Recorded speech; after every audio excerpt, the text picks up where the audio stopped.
ಮಾನ್ಯ ಸಚಿವರಾಗಿರ್ತಕ್ಕಂಥ ಪ್ರಿಯಾಂಕಾ ಖರ್ಗೆ ಅವರು RSSನ ಚಟುವಟಿಕೆಗಳನ್ನು ಹದ್ದುಬಸ್ತಿನಲ್ಲಿಡಬೇಕು. ಯಾವುದೇ ಸರ್ಕಾರಿ ಶಾಲೆಗಳಿರ್ಬೋದು, ದೇವಾಲಯಗಳಿರ್ಬೋದು, ಎಲ್ಲೂ ಕೂಡ ಅವರು ಚಟುವಟಿಕೆ ಮಾಡಲಿಕ್ಕೆ ಅವ್ರನ್ನ ಬಿಡಬಾರ್ದು ಅಂಥೇಳಿ ಈಗಾಗಲೇ ಒಂದು ಚರ್ಚೆಯನ್ನು ಹುಟ್ಟುಹಾಕಿದ್ದಾರೆ. ಈ ಚರ್ಚೆ ಇವತ್ತು ಇಡೀ ದೇಶಾದ್ಯಂತ ಸದ್ದು ಮಾಡ್ತಾ ಇದೆ. ನನಗೆ RSS ಅನ್ನ ಬ್ಯಾನ್ ಮಾಡಬೇಕು ಅಂತ ಏನಾದರೂ ಅವ್ರು ಅಂದ್ಕೊಂಡಿದ್ರೆ ನಾನು ಅವರನ್ನು ವಿರೋಧ ಮಾಡೋದಿಲ್ಲ. ನಿಮಗೆ ತಾಕತ್ತಿದ್ರೆ ಒಂದು ಸಾರಿ ಬ್ಯಾನ್ ಮಾಡಿ ನೋಡಿ. ಇದೇನೂ ನಿಮಗೆ ಹೊಸದು ಅಲ್ಲ. ಹಿಂದೆ ಕೂಡ RSS ಅನ್ನ ಬ್ಯಾನ್ ಮಾಡಿದ್ದಾಗಿತ್ತು. ಮತ್ತೆ ವಾಪಸ್ ಯಾಕೆ ತೆಗೆದುಕೊಂಡ್ರಿ? ಯಾರು ನಿಮಗೆ ಅರ್ಜಿ ಕೊಟ್ಟರು ವಾಪಸ್ಸು ಇದು ಮಾಡಬೇಡಿ, ತೆಗೆದುಬಿಡಿ ಅಂತ? RSSನವ್ರು ಕೇಳಿದ್ರಾ? ನೋಡಿ, ಈ ರೀತಿಯ ಕಲುಷಿತ ಮನಸ್ಸುಗಳು RSSನ ವಿರುದ್ಧವಾಗಿ ಎಷ್ಟೇ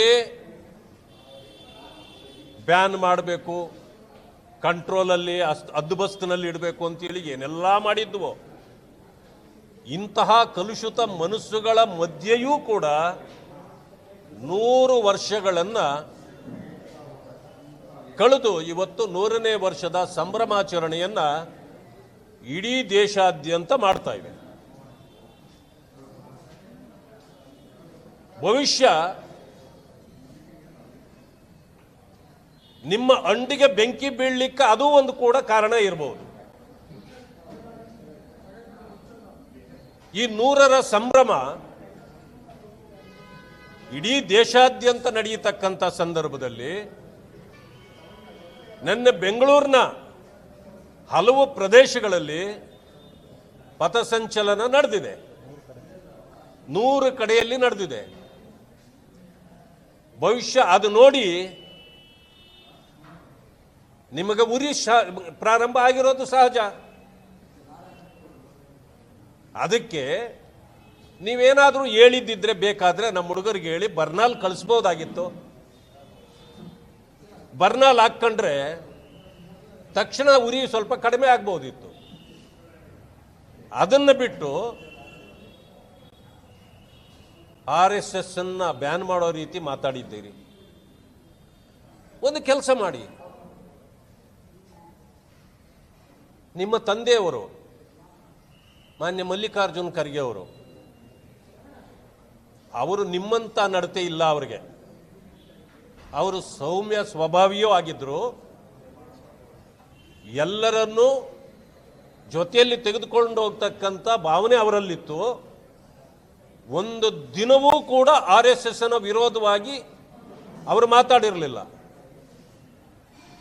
ಆದರೆ ನಿಮಗ್ಯಾಕೆ ಈ ಹುಚ್ಚುತನ ಬಂತು? ನಿಮ್ಮ ಹುಚ್ಚುತನಕ್ಕೆ ನಿಮ್ಮ ತಂದೆಯವರಿಗೂ ಅಪಮಾನ ಮಾಡಬೇಡಿ. RSS ಸಂಘಟನೆ ಬೆಂಗಳೂರಿನಲ್ಲಿ ನಡೀತಾ ಇರತಕ್ಕಂಥ ಸಂದರ್ಭದಲ್ಲಿ ಅವರೇ ಹೋಮ್ ಮಿನಿಸ್ಟರ್ ಇದ್ರು. ಅವರೇ ಬಂದು ಉಸ್ತುವಾರಿ ವಹಿಸಿ ಎಲ್ಲೂ ಯಾವುದೇ ರೀತಿಯ ಅನಾಹುತ ಆಗದೇ ಇರೋ ರೀತಿ ಮಾಡಿ ಅವರೇ ಪ್ರಶಂಸೆಯನ್ನು ಮಾಡಿರ್ತಕ್ಕಂಥದ್ದು ಉದಾಹರಣೆಗಳು ಈಗಾಗಲೇ ಜಾಲತಾಣದಲ್ಲಿ ಓಡಾಡ್ತಾ ಇವೆ. ಅದನ್ನು ನೋಡ್ಕೊಳ್ಳಿ. ಆದರೆ ನಿಮಗೆ ಬಿದ್ದ ಬೆಂಕಿಗೆ ನೀವು RSS ಮೇಲೆ, ಬೇರೆಯವರ ಮೇಲೆ ಈ ರೀತಿ ಆಪಾದನೆ ಹಾಕಬೇಡಿ. RSS ಅಂತಕ್ಕಂಥದ್ದು ಈ ದೇಶ ರಕ್ಷಣೆಗೆ ಮತ್ತು ದೇಶ ಮೊದಲು ಅಂತಕ್ಕಂಥದ್ದು, ದೇಶವನ್ನು ಸದೃಢವಾಗಿ ಇಡಬೇಕು ಅಂತೇಳಿ ಅನೇಕರು ಮನೆ ಮಠ ಬಿಟ್ಟು ಇವತ್ತಿನ ದಿವಸ ಈ ಸಂಘಟನೆಯಲ್ಲಿ ಬಂದು ಸೇರಿ ತ್ಯಾಗ ಮಾಡ್ತಿದ್ದಾರೆ. ಇಂತಹ ತ್ಯಾಗದ ಒಂದು ಸಂಘಟನೆ ಈ ದೇಶದಲ್ಲಿ ಇರಲಿಕ್ಕೆ ಸಾಧ್ಯವೇ ಇಲ್ಲ, ಇನ್ಯಾವುದೊಂದು RSS ಅನ್ನು ಬಿಟ್ಟರೆ. ಆದರೆ ನಿಮ್ಮ ಮನಸ್ಥಿತಿ, ದೇಶಕ್ಕೆ ಬಾಂಬ್ ಹಾಕಿದವ್ರನ್ನ ರಕ್ಷಣೆ ಮಾಡ್ತಕ್ಕಂಥದ್ದು, ಓಲೈಕೆ ಮಾಡ್ತಕ್ಕಂಥದ್ದು, ಕುಕ್ಕರಲ್ಲಿ ಬಾಂಬ್ ಬಿಟ್ಟರೆ ಅವ್ರನ್ನೇನಂತೀರಿ?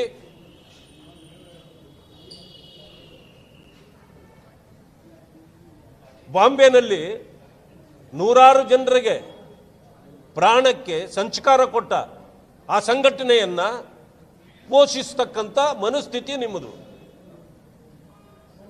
ಇದರಲ್ಲಿ ನಿಮಗೆ ಇರ್ತಕ್ಕಂಥ ಮಂತ್ರಿಗಿರಿಯ ಅಧಿಕಾರದಲ್ಲಿ ನೀವು ಇಲ್ಲ ಸಲ್ಲದನ್ನ ಮಾತಾಡೋದರ ಬದಲಾಗಿ ನಿಮಗೆ ಕೊಟ್ಟಿರ್ತಕ್ಕಂಥ ಜವಾಬ್ದಾರಿಯನ್ನ ನಿಭಾಯಿಸುವಂತದ್ದನ್ನು ನೋಡಿ. ನಿಮ್ಮ ಊರಿನ ಪರಿಸ್ಥಿತಿ ಏನಿದೆ ಅಂತ ನೋಡಿ, ನಿಮ್ಮ ಊರಿನ ಶಿಕ್ಷಣದ ಪರಿಸ್ಥಿತಿ ನೋಡಿ. ಪಾಪ ನಿಮ್ಮದೇ ಶಿಕ್ಷಣ ಪರಿಸ್ಥಿತಿ ಸರಿ ಇಲ್ಲ, ಇನ್ನೇನು ಮಾಡ್ತೀರಿ? ಈ ರೀತಿ ನಿಮ್ಮ ಮನಸ್ಥಿತಿ ಬೆಂಕಿ ಹಚ್ಚುವ ಮನಸ್ಥಿತಿ ಇದೆ. ಹಿಂದೆ ನೀವು ವಿರೋಧ ಪಕ್ಷದಲ್ಲಿ ಕುಳಿತಿದ್ದಾಗ ನೀವು ಯಾವ ರೀತಿ KSRTCಗೆ ಬೆಂಕಿ ಹಾಕಿಬಿಡ್ತೀನಿ ಅಂತ ಮಾತಾಡಿರೋದೂ ಇದೆ. ಇದನ್ನೆಲ್ಲ ಬಿಡಿ. ಈಗಾಗಲೇ ಬೇರೆ ಬೇರೆ ಕಡೆಯಿಂದ ಬರ್ತಾ ಇದೆ, ನಾನು ಎಲ್ಲವನ್ನೂ ಹತೋಟಿಗೆ ತಂದು ಬಿಡ್ತೇನೆ, ನನಗೆ ಗೃಹ ಮಂತ್ರಿ ಮಾಡಿ ಅಂತ. ನಿಮಗೇನಾದರೂ ಗೃಹ ಮಂತ್ರಿ ಕೊಟ್ಟರೆ ಇಡೀ ಕರ್ನಾಟಕಕ್ಕೆ ನೀವು ಬೆಂಕಿ ಹಾಕ್ತೀರಿ ಅಂತ ಜನ ಮಾತಾಡ್ತಾರೆ. ಇಡೀ ಕರ್ನಾಟಕ ಬೆಂಕಿಯಲ್ಲಿ ಬೆಂದೋಗ್ತದೆ ಅಂತೇಳಿ ಈಗಾಗಲೇ ಜನ ಮಾತಾಡ್ತಾ ಇದ್ದಾರೆ. ನಿಮ್ಮಂಥವರನ್ನ ಹದ್ಬಸ್ತಿನಲ್ಲಿ ಇಡ್ತಕ್ಕಂಥದ್ದು ನಿಮ್ಮ ಪಕ್ಷದ ಆದ್ಯ ಕರ್ತವ್ಯ ಆಗಬೇಕು. ಅದನ್ನು ಮಾಡಲಿಲ್ಲ ಅಂದರೆ ಕರ್ನಾಟಕದ ಜನರೇ ನಿಮ್ಮ ದುರಹಂಕಾರಕ್ಕೆ ಬುದ್ಧಿ ಕಲಿಸ್ತಕ್ಕಂಥ ಕೆಲಸವನ್ನು ಅವರು ಮಾಡ್ತಾರೆ. ನಿಮ್ಮ ದುರಹಂಕಾರ ತುಂಬ ದಿವಸ ನಡೆಯೋದಿಲ್ಲ. ನೀವು ಅಂದ್ಕೊಂಡಿದ್ದೀರಿ ಸಾಯವರೆಗೆ ನಾವೇ ಅಧಿಕಾರದಲ್ಲಿ ಇರ್ತೀವಿ ಅಂತ.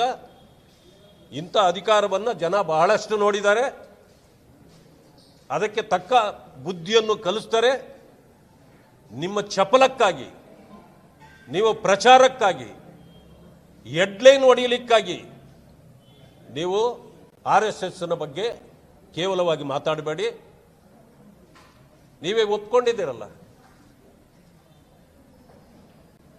ಬಾಬಾ ಸಾಹೇಬ್ ಅಂಬೇಡ್ಕರ್ ಅವ್ರನ್ನ ಯಾವತ್ತಾದರೂ RSS ಅವಹೇಳನ ಮಾಡಿದ್ರ?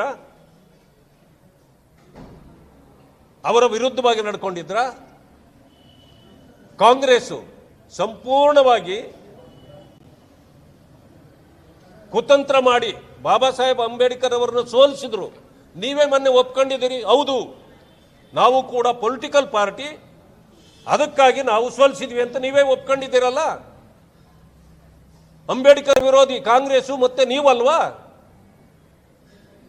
ಇಡೀ ರಾಜ್ಯದಲ್ಲಿ ದಲಿತರು ಇವತ್ತು ಕಂಗಾಲಾಗಿದ್ದಾರೆ, ಹಾಳಾಗಿದ್ದಾರೆ, ವಂಚನೆಗೊಳಗಾಗಿದ್ದಾರೆ.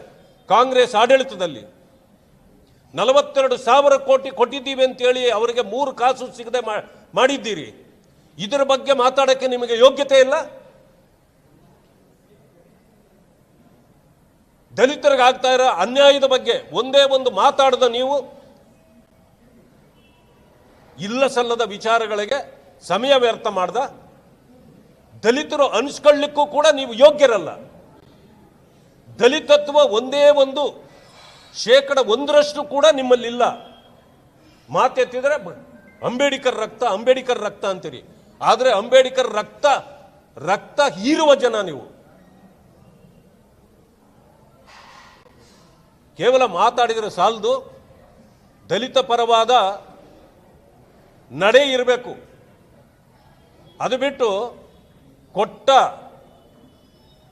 ಅಧಿಕಾರವನ್ನ ಸದುಪಯೋಗಪಡಿಸಿ ಯಾರು ದಲಿತರು, ಹಿಂದುಳಿದವರು, ಅಲ್ಪಸಂಖ್ಯಾತರು, ಬಡವರು ಯಾರ್ಯಾರಿದ್ದಾರೋ ಅವರಿಗೆ ನ್ಯಾಯ ಕೊಡಿಸೋದ್ರ ಬದಲು ಇವತ್ತು ನೀವು ಮಾಡ್ತಿರ್ತಕ್ಕಂಥದ್ದು ಇದೆಲ್ಲವನ್ನೂ ಬಿಟ್ಟು ಮಾತೆತ್ತಿದ್ರೆ ಅಮೇರಿಕಾ, ಚೈನಾ, ಹೊರದೇಶಗಳ ಬಗ್ಗೆ ಮಾತಾಡ್ತಿರೋ ಹೊರತು ನಿಮ್ಮ ಇಲಾಖೆಯ ಬಗ್ಗೆ ಮಾತಾಡಲ್ಲ. 3 ಕಾಸಿನ ಕೆಲಸ ಮಾಡೋ ಯೋಗ್ಯತೆಯನ್ನು ನಿಮಗಿಲ್ಲ. ಇಂಥ ಕಾರಣದಿಂದ ನಿಮಗೆ ಅದಿದ್ರೆ ಹೋಗಿ ಬೇರೆದನ್ನೇ ಮಾತಾಡ್ಕೊಳ್ಳಿ. ಮೊದಲು ನಿಮ್ಮ ಸ್ಥಾನಕ್ಕೆ ರಾಜೀನಾಮೆ ಕೊಡಿ.